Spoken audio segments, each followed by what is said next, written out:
Blood clotting topic. In your previous class you have seen about the extrinsic mechanism of blood clotting.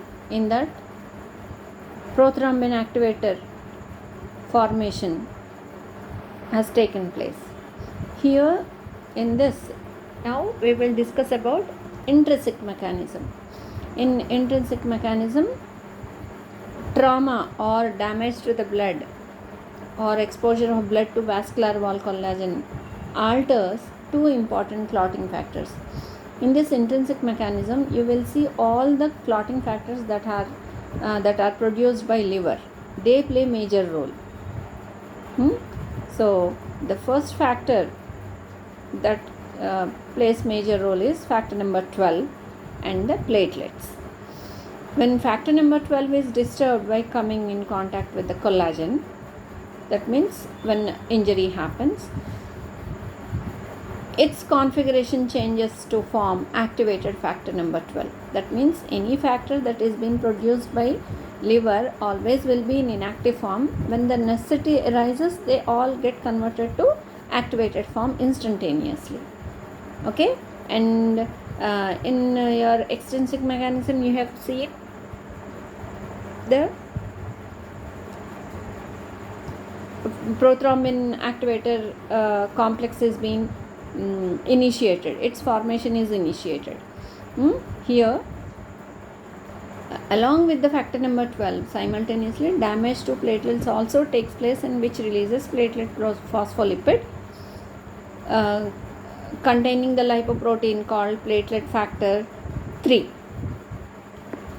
Okay, now when the factor number 12 is activated, this in turn will will activate factor number 11.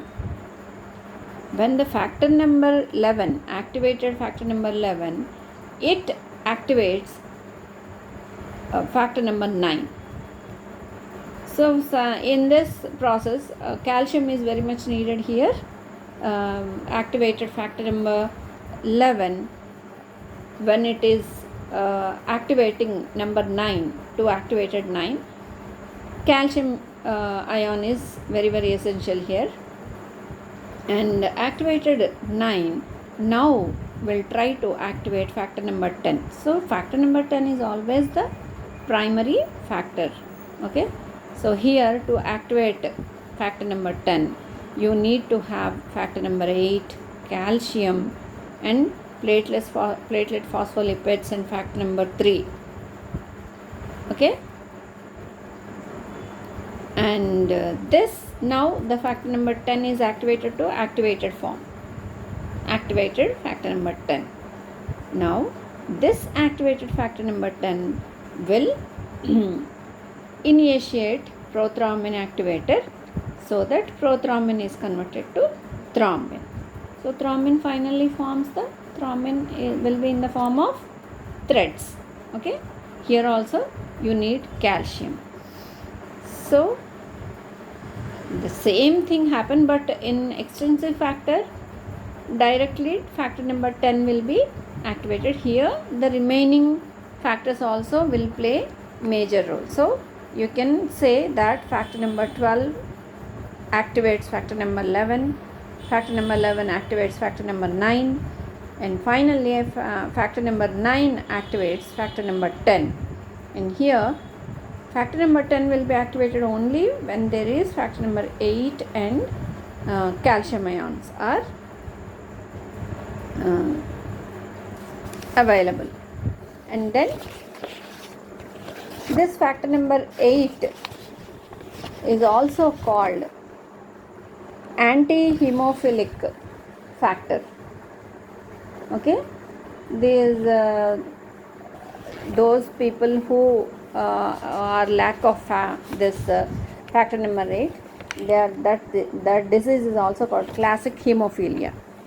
In those people, when they get injured, blood will not get clot. So they when injury happens, they tend to bleed for longer times, and sometimes which may also lead to some uh, different life threatening situations. Okay, so this is about intrinsic mechanism of blood clotting.